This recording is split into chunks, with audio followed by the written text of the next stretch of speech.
අපේ database management subject එකට අදාළව අපි කතා කරන question series එකේ question set 35 තමයි අද අපි කතා කරන්න බලාපොරොත්තු වෙන්නේ. මේකදී අපිට කරන්න තියෙන්නේ අපි කලින් question set එකේදී කරගත්තා වගේම අපේ tables ටික add කරගන්න එක. අපි කලින් video එකේදී අපේ tables කීප එකකට add කරගත්තා. අපි මේ videoදී කරන්න බලාපොරොත්තු වෙන්නේ අපේ ඉතින් tables ටික අදාළ details ටික add කරගන්න එක. ඒ tables තමයි brand, product, grn item, stock, invoice invoice item කියලා කියන්නේ. අපි ඊළඟට අපේ Hades එකේ තියෙන software එක open කරගෙන අපේ මේ data ටික අපේ tables වලට add කරගන්න කොහොමද කියලා කතා කරමු. මේ විදිහට මම අපේ Hades එකේ software එක open කරගත්තා. ඒ වගේම අපි දැන් ඉන්නේ අපේ RDS user එක කියන database එක ඇතුලේ. අපි කලින් video එකේ වගේම අපේ මේ tables එකට data add කරගන්න පාවිච්චි කරන insert queries. ඒ කියන්නේ අපි මේවා add කරගන්නේ queries පාවිච්චි කරලා. අපිට පළවෙනි ප්‍රශ්නේ කියලා තියෙන්නේ brand table එකට අදාළ details ටික add කරගන්න කියලා. අපි බලමු ඒකට අදාළ queries අපි කොහොමද අදාළ තියෙන්නේ කියලා. මේ තියෙන්නේ අපේ brand table එකට අදාළ details add කරන්න ඕනේ කරන queries ටික. අපි මේක run කරලා බලමු. මේ විදිහට run කරගත්ත පස්සේ මම අපේ brand table එකට ගිහින් බලනවා. ඔයගොල්ලන්ට බලා ගන්න පුළුවන් අපේ මේ brand table එකට අපිට අවශ්‍ය කරන details ටික මේ විදිහට add වෙලා තියෙනවා. ඊළඟට අපිට කරලා තියෙන අපේ product table එකේ details ටික add කරගන්න කියලා. ඊළඟට බලමු ඒකට අදාළ queries එක කොහොමද අදාළම තියෙන්නේ කියලා.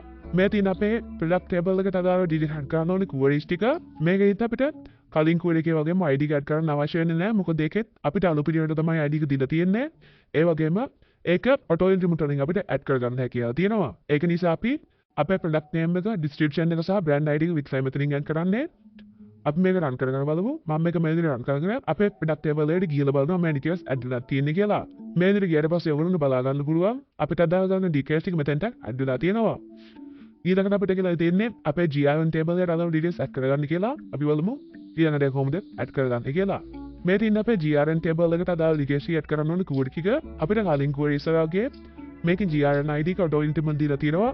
ඒක නිසා මේක add කරන්න නෑ කියලා ඉන්න බෑ. මොකද මෙතනදී අපි GRN ID එකේ value එක අනුපිළිවෙල නෙවෙයි තියෙන්නේ. 1 3 4 5 කියලා තමයි තියෙන්නේ. ඒක නිසා අපිට ඒකත් manually add කරගන්න මෙතනින් සිද්ධ වෙනවා.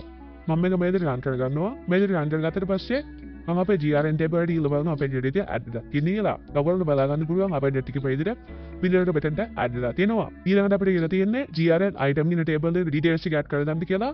නමුත් GRN item කියන table එකේ details add කරන්න කලින් අපිට අපේ stock table එකේ details add කරන්න වෙනවා. මොකද GRN item කියන table එකේ අපිට stock ID එක බලා ගන්න හම්බ වෙන නිසා අපි ඒක නිසා ළඟට අපේ stock table එකේ details ටික add කරගන්න කොහොමද කියලා බලමු. මේ තියෙන අපේ stock table එකට අදාළ details ටික add කරන්න ඕන queries ටික අපි මේකත් මේ විදිහට run කරගමු. ඊළඟට කියලා බලමු අපේ stock table එකේ අපේ details ටික add වෙලා තියෙන්නේ කියලා. මේ විදිහට ගියට පස්සේ ඔයගොල්ලෝ බලා ගන්න පුළුවන් අපේ stock table එකට අපිට අවශ්‍ය කරන විදිහටම අපේ details ටික මෙතනින් add වෙලා තියෙනවා. දැන් අපිට පුළුවන් අපේ GRN item කියන table එකට ගිහලා අපිට අදාළ details ටික add කරගන්න. අපි බලමු ඒක කොහොමද අපි අදාළව තියෙන්නේ කියලා. මේ තියෙන අපේ GRN item කියන table එකට අදාළ details ටිකට අදාළ query ටික අපි මේකත් run කරගමු. මේ විදිහට run කරලා ඊට පස්සේ ඔයගොල්ලෝ බලා ගන්න පුළුවන් ඒ ටිකත් අපේ table එකට add වෙනවා. අපි ඊළඟ බලමු අපේ table එකට ගිහලා මේ ටික හරියට add වෙලා තියෙන්නේ කියලා. දැන් මම ගියාට පස්සේ ඔයගොල්ලෝ බලා ගන්න පුළුවන් අපිට ඕන කරන details ටික මේ විදිහට අපේ table එකට add වෙලා තියෙනවා. ඒ විදිහට තමයි අපේ හතරවෙනි නිසා පස්වෙනි ප්‍රශ්න උත්තරය අපි හදාගෙන තියෙන්නේ. ඊළඟට හයවෙනි ප්‍රශ්නේ දියොත් එහෙම එවෙන් අපිට කරලා තියෙන්නේ අපේ invoice table එකට අදාළ details ටික add කරගන්න කියලා.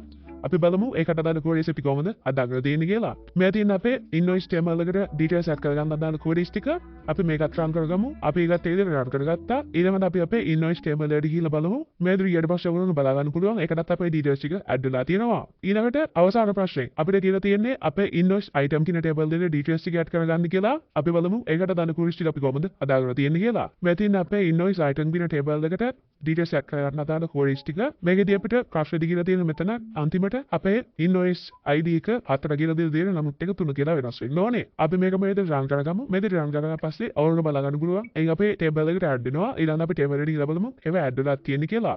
මේ විදිහට මෙතන දීලා මම මෙතන refresh කරගන්නවා. refresh කරගත්තට පස්සේ ඔයගොල්ලෝ බලා ගන්න පුළුවන් අපිට අදාළ details ටික අපේ invoice item කියන table එකට add වෙනවා. මේ විදිහට තමයි අපේ 7 වෙනි ප්‍රශ්නෙට උත්තරය අපිට බලා ගන්න හම්බෙන්නේ. ඒ වගේම මෙතන අපේ question set 35 කට අදාළ ප්‍රශ්න වලට උත්තර ටික. අපි question set 36 එකත් එක්ක ඊළඟ වීඩියෝ එකේදී හම්බෙමු.